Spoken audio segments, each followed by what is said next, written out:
Magandang araw mga banateros! Happy birthday! Mr. Martin Romualdez. Happy birthday sa'yo, animal ka. May birthday ka pala.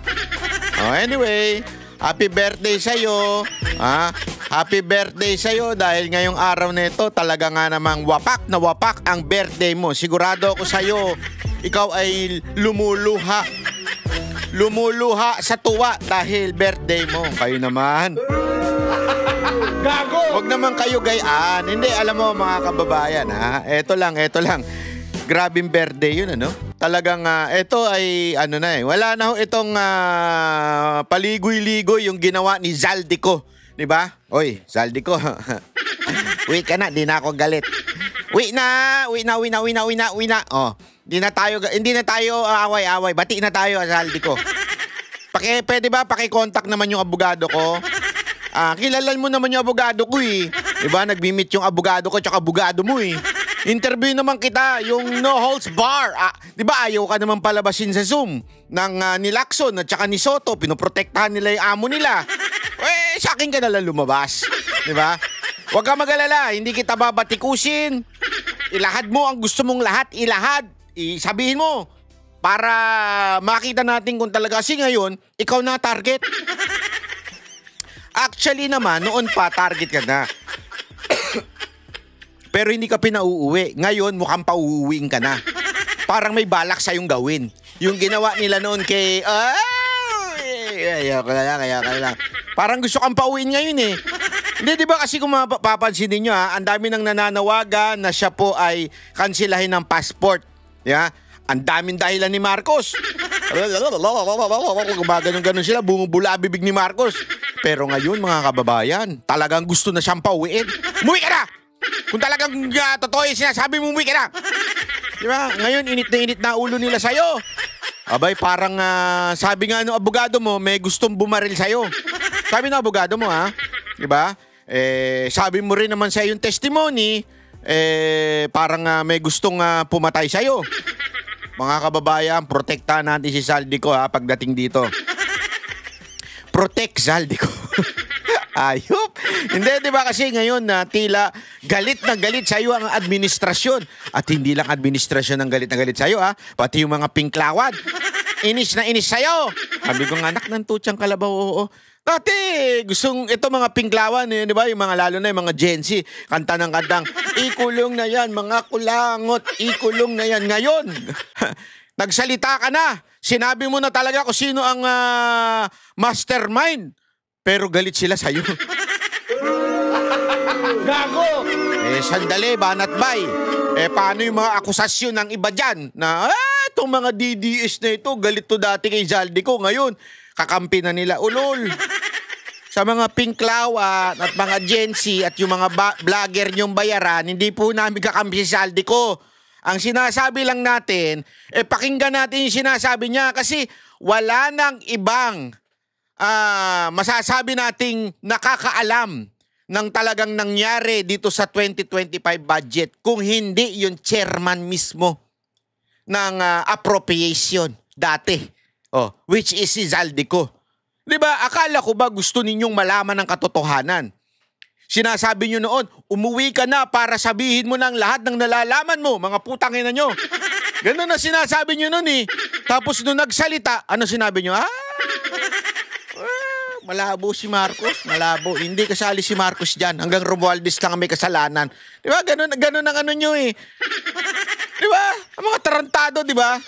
Mantakin mo, noong una galit na galit sila na gusto nila umuwi, magsalita ka na, sabihin mo na lahat ng nalalaman mo. Nung nagsalita, putang ina galit pa rin. Sinasabi pa rin nila, di totoo ya, walang nyaka. Gumaganon, bubula mga bibig nito mga pinklawan ito, tsaka ito mga loyalista. Akala ko ba gusto ninyong malaman ng tunay na katotohanan? Di ba? Tunay na katotohanan pa. Gusto niyo malaman, di ba? Ayan na. Ay, ba't ngayon parang bagang nung nalaman nyo na, ay, sandali, tinamaan yung amo namin. Wag yan, ayaw namin yan.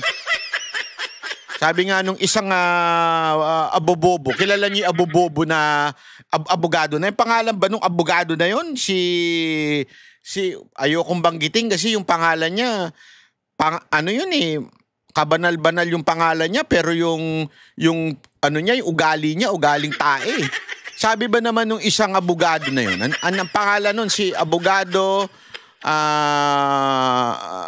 Palsipakado. Hindi. Pangalanan na nga. Ayoko pangalan eh. Wag ko ng pangalanan kasi it's a blasphemy. Jesus Palsis. Blasphemy na gumamit ka ng pangalang Jesus. That's a blasphemy. Hindi bagay sa'yo. Unang-una, sinusuway mo nga yung ginawa ng Diyos. Tapos gayon, pangalan mo Jesus Palsis. Yung magulang mo, dapat sa'yo, mahinit ulo ko dyan. Kasi mantakin mo yung magulang niya.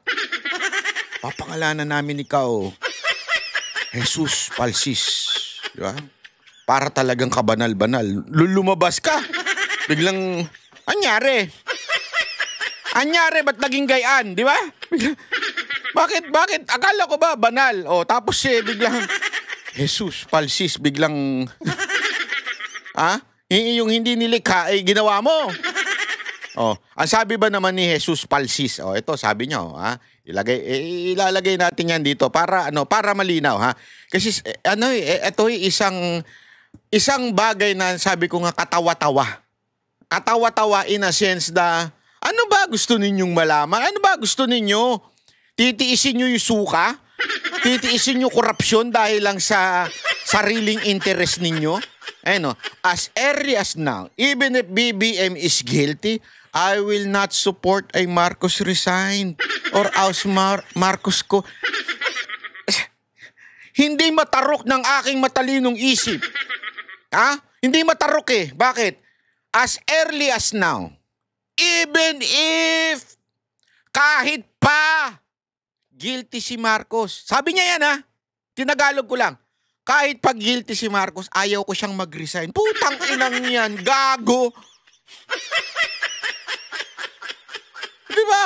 Isang malaking katarantaduhan. Nakita mo yung isa. Sabi mo kasi sabi mo, hindi ko sabi. Sabi mo, kahit guilty si Marcos. So, baligtarin natin. Para mo sinasabing, kahit itong tao na ito, nahuli, magnanakaw, ayaw mo siyang makulong. Bakit?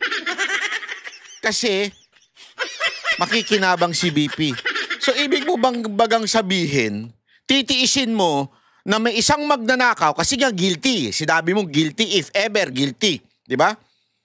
Titiisin mo ang isang magnanakaw ng 100 billion dahil lang sa political interest mo? Gago! Anong klasikang abogago? Magkakahanay na kayo ni Gadon. Katotoo lang, Jesus Palsis, kaya ka na ng Supreme Court eh. Dahil dyan sa utak mong, sa bagay, hindi ka nga makadesisyon kung anong gusto mo. Kung, ewan, no comment. Kami ang boses ng masa, hindi natatakot. Katotohanan lang, di kami nalulunod. Walang bahid ng sismis, lahat ay totoo. Kahit sino ka pa, pag mali ka babanatan ka. Walang pinipili kulay, wala kaming kinikilingan. Basta para sa bayan, kami lalaban. Pagdama palapakan, pag mali banatan, di matitinag, di matatakot. Para sa bayan, tuloy ang sigaw. Sa harap ng kamera, walang halong takot. Mga baluktot, lahat kayo'y tutumba. Ang hustisya at totoo, yun lang ang mahalaga. Kahit sinong harang, di kami matitinag. Walang pinipili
walang halong